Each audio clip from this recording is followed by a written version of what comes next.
I've started the camera to document the end of my fucking friendship with Daniel.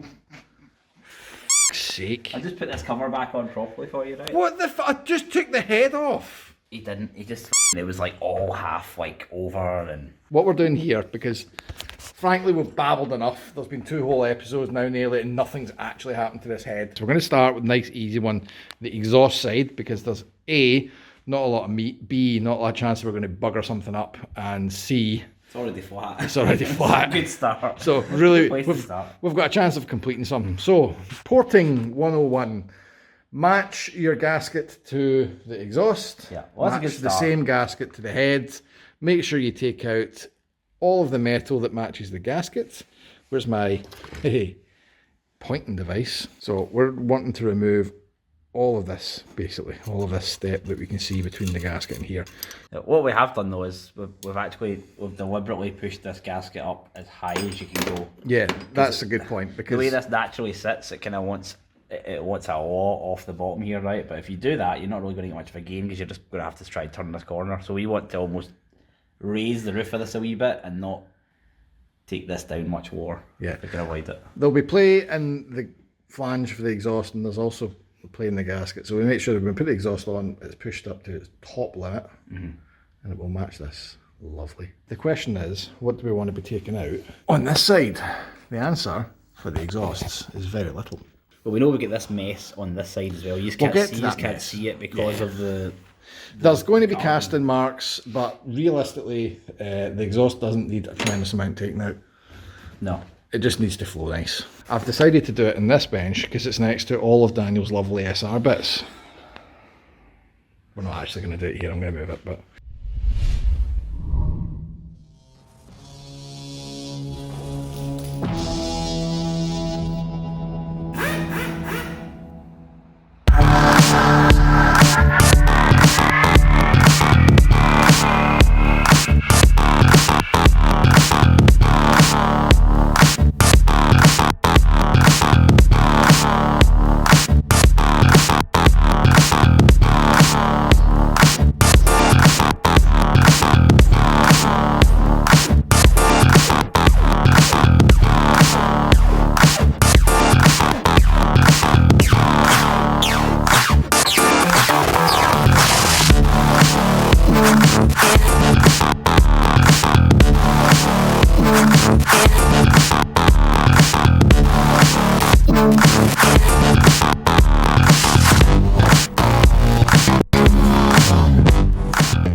Right, step 1 complete. What I've done is take the majority of the meat out for the port matching. So that's where the exhaust manifold goes on there. That should match, assuming the gasket matches the manifold, but we'll get to that in due course. What I now have done is flip the head upside down, because what we now need to do is go in from the top and finish the job. Now, as you can see, the valve stems have little bumps on them. Extra meat that we don't actually need. So what I'm going to do is take that down without really trying to touch the stem if I can manage it.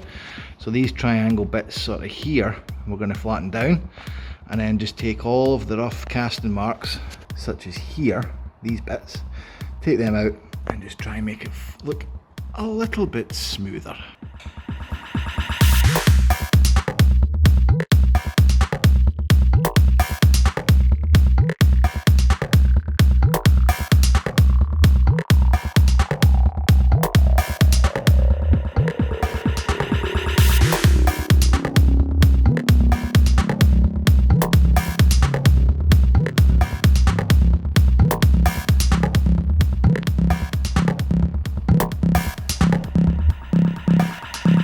Excitement. Why? Because we bought stuff. Are you actually excited though? No, not really. Nah, you never are. So, look, things. Daniel has a rod, Pointing device. a pointing device for pointing at more random things and random things. What we're getting at here is we've upped the game. We've leveled up, to use the Tory We have. chat.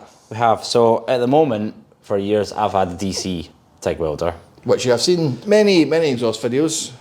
DC welder, which has made lovely DC welds, but the problem is a DC welder. I'm going to get my selfie stick. But the problem you have with DC welding is it's great for stainless, Yes. but it finds itself limited with Yes, Aluminum. stainless, mild steel, no problems. Yeah. Perfect for that. And they're really compact, so you can stick them in your normal size garage and, don't take up a lot of room. Yeah. So they're useful. But for aluminium, you really need AC. So do you know what else is not really compact?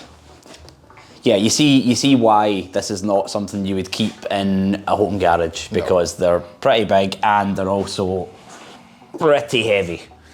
So, but we got a really good deal on this. Yeah, it was a Christmas sale or something, I don't know. Yeah, we're not sponsored by them, so we're not gonna.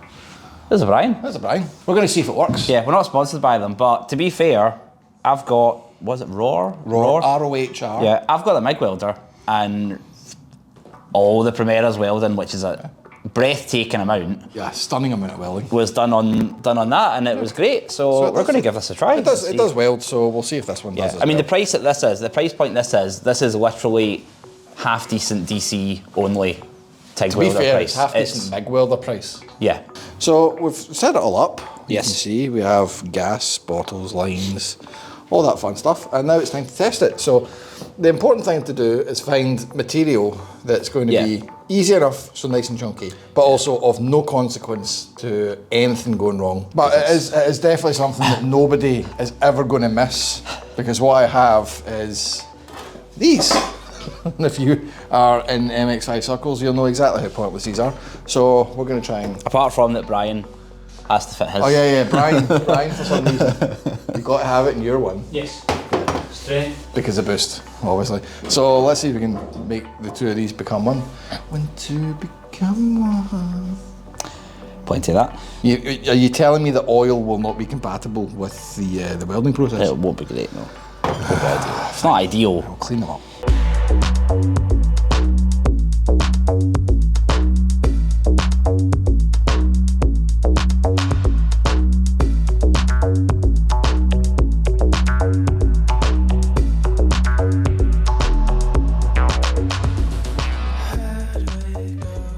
So before and after, but to specify, not before learning how to weld and after learning how to weld. This is before getting that welder dialed in. Now, as you can see, there's a lot of finicky things that you've got to deal with in that. So it does help already knowing how to weld aluminium. Yeah. This torch, right? It's a bit of a bargain basement torch. This gas cup's way too small. So I'm used to, obviously, my torch with a big massive gas lens on the end, so you get loads of coverage. So if to clarify to anyone who doesn't know welders, by the way, that's a good point, actually. The gas comes out here and creates basically an oxygen deprived environment, so you don't get flare off. So what's happening is the gas is coming out here, but it's just dispersing. It's too small a shield. So we need a big cup that will provide more coverage for gas. Which you probably have seen from when we've done the exhausts with my welder. I've got like a big gas lens on mine, but if you work around that and you just get it unbelievably close to the cup, you can actually get decent welds. Quite good results. Yeah. So also, point of note, we did start with this guy. Yeah, that was a bad idea. And promptly, that's still very, very hot. That failed, but we thought it might be because it's really filthy and old, but in actuality... It's actually this. So what we're going to basically do is we're going to cut 2 strips of this and simulate like an intercooler pipe, because that's most likely what's going to be getting used. So we'll join one of those. If that's all good... Spoilers. Then we'll... Try that again, because we've now got it dialed in, so it should work. Once we join this together, I'm going to have a go. Yeah. This is when we learn just the difference between somebody who's competent at the task and somebody who's not really tigged it before ever. It's not that bad. It'll be fine. We'll see. The most difficult bit is setting it up. If someone's already set it up for you, somebody set it up, it's fine. Also, I edit them, not him, so we'll just skip to the bit where I'm good. No, I think I'm always really honest about where. Honestly, having this set up and good to go is 90% of it. Honestly, that is a well set up welder. It's a good investment. It's a worthwhile investment. We have been practicing. Yes. So those, we'll point out are Daniel's, obviously, because they're good, right? But myself and Brian have had a go at a few, and it's not quite good. The pair of us thought this is going to be a disaster, but no, he's done very well. Yeah, two of us got the gist of it. So I guess the big kind of elephant in the room is, yes, we've bought it, what's it for. But why? Let's get into the why. This thing, obviously, is what we're doing. So, as you'll know, we've done all the exhaust side, but there is significantly more work that we need to do with this. Namely, building it all up. Yep. So that is why we're going to do this, because as much as I'm not keen on ruining ahead, I'm also not keen on spending Christ knows how many thousands getting somebody else to do that. Well, we've seen what people make with these without doing this. Yeah. Which is what, 180 at the wheels kind of seems to be the average. So there's got to be gains by bear in mind changing. that's an American dyno. So Daniel has issues with American dynos. well, they put correction factors on stuff that it's like, oh, this thing makes like 800 horsepower, then you put it on a real dyno and it makes like 600. Right, well, let's not get into that right now. That's a completely different. Yeah, so 180 is the kind of goal, but they're all doing that with this horrible inlet angle issue. Yeah. So we're going to fix that. Yes. So the first thing we need to do is also take these out of the way, because they are going to be on a different angle, because if we change the angle of that, they will need to go like from going that to going that, and obviously they're getting in the way for welding. And then we need to dress it, because as we've now discovered with that horror, casts are funny. You get a lot of impurities in them, especially when you imagine this. Like, this has had how many years of petrol, oil vapors, everything just going through and just soaking into the thing. So get it as clean as that. Now we're not going to go widening it or doing any other fancy porting. We're just going to get it clean. Yep. So that we can start to weld. That's it. Because widening that and then changing the entire angle is a completely fruitless task. Yep. Because we don't know where the angle needs to be. We're obviously going to make sure we've got weld overhanging this. Yeah. So that when the time we bring this up and then we go to die grind it, the material's there to obviously die grind out. So there's no point in making anything look pretty at the moment.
This might seem like an odd step. It's necessary. You've got to kind of heat cast before you weld it. So what better a solution than propane and propane accessories. Superheater. The superheater. It'd be good. I mean, you think this is going to take forever, right? But like that is insane. It is really hot. Yeah. I would love to have one of those thermal infrared guns, but I did try and buy one around about February 2020, and then I gave up ever since. Still waiting on Ross to deliver it? Ross from Every, aye.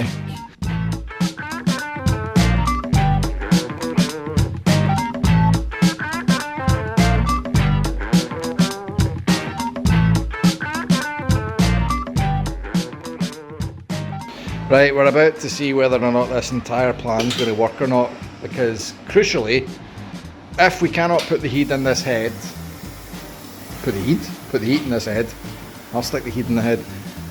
If it doesn't get warm enough and it doesn't weld right, we're humped, really. Well, we'll just need to grind it back into it again. But there is a chance that the head may have a degree of shite aluminium porosity, and this may not work. This thing's not taking heat, by the way, at all. Not very warm.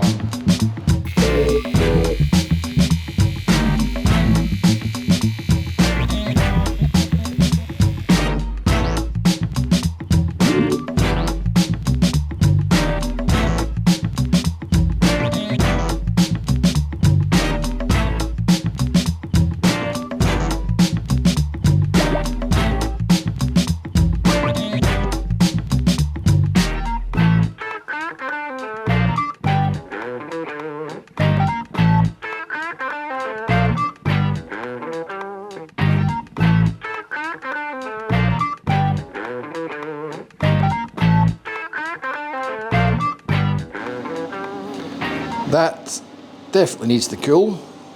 Does need to cool. The torch needs to cool. The torch also needs to cool because there's a hell of a lot of welding. It's a lot of weld. So what we've done here is we've kind of started. We just ran a full bead round first, just so that we could kind of get a decent start on it, and then we've started kind of prioritising this side because we don't want to go.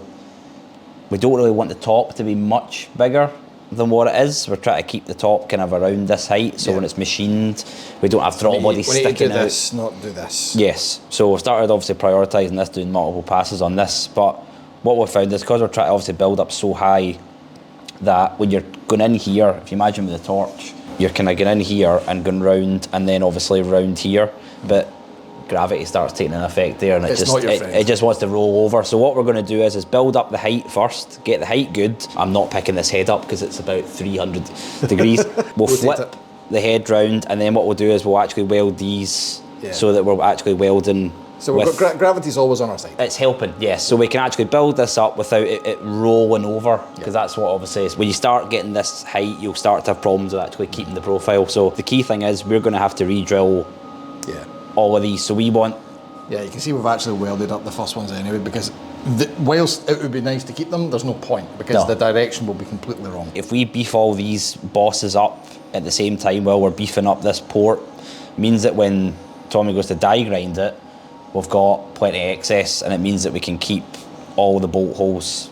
Yeah, roughly correct, but with more meat to drill. With more meat, because the last thing we want is when we go to drill this straight is that we end up, you know, almost breaking through. So that's the end of the good clean fun. That is the end of the good clean fun. That actually is welding okay. It's not bad. This is actually not a bad casting though. Yeah, it's just popping and spitting. There's no porosity. This is quite good. There was one or two wee bits around here that kind of started, but as soon as just done another pass and they cleaned up nice. So overall, pretty good. I mean, that's been a couple of hours to be fair. We've got one. To be fair, most of it we spent trying to actually set up, get the pedal working properly. The pedal was back to front. When the pedal was back to front, we watched our YouTube video. Hi guys, welcome to 30 minutes. This asshole pratted on and still didn't tell you how to fix the pedal. We took it apart. The best bit was a comment. Yeah, how do you fix this? And all of the comments, every comment, how do you fix it? Do you know how to fix it? In there's a plunger that does a potentiometer, like high to low, and it was currently going like high, the wrong bit to low. So we just unbolted it and rotated it, and that's fixed it. That guy's comment was a lifesaver. Yeah. So it took us 5 minutes. Yeah, 5 minutes. Take it apart, rotate that, and it's fine. So it's good. But overall, the budget AC TIG welder so far is dynamite. It has not. I've even covered it in aluminium dust. It has not faltered. I mean, that was what? How many minutes do you think that was? That's easily a solid 20 minutes. And that was between 100 and like 140 I think it's like 150 amps that's sitting at the moment. And didn't miss a piece. Anyway, that's enough chat. Get back to building the head. Move. Okay.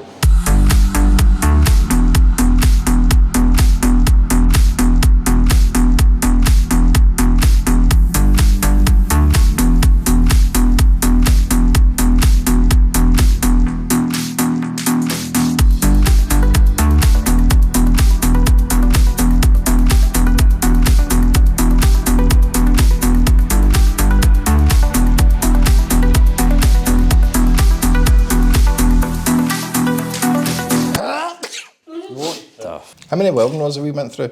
Well, like genuinely, I don't know. We could count the stumps up, but there's at least 30 in there, I would think. So, as we discussed, we have now done 2 of the 4, brought them up to height. As you'll see, we'll flatten them off with a flat wheel just to make sure that there's not going to be any low spots. Whilst it will need decked and a few mil extra taken off, it just gives us an indication. Significant amounts of dressing still to do in here, but I think that probably has to happen after we deck it. Not sure. Well, we're in debate about this. He thinks it doesn't. I think it does. Before. We've still got a lot more welding to do, and there's only so much welding montage I'm going to put you guys through. So for the moment, just 30 minutes. 30 minutes of just Daniel with his face glowing. It's welding. Looking like he's had a wee conversation with the reactor number 4. Patreon.com/SteelsandTrack. That's why there's no ads. Go do the thing. If that's not for you, like, bell, subscribe and share. And until next weekend. But it's going to do more welding. We're just going to be welding. But it's going to need more power though. So more power. 5 extra horsepower will be... Don't It needs to be more than 5. If In we've the done all of this comments- for 5. Yeah, in the comments, bets on how much horsepower this makes, and the closest person to that actual horsepower gets a thumbs up from me. Anyway, drive safe, guys. See you there. Bye. Bonjour. Bonjour. Bonjour. Bonjour.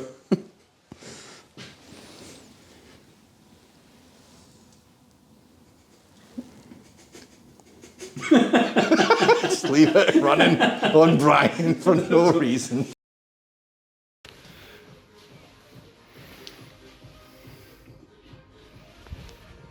I'm like mad. I'm just really impressed.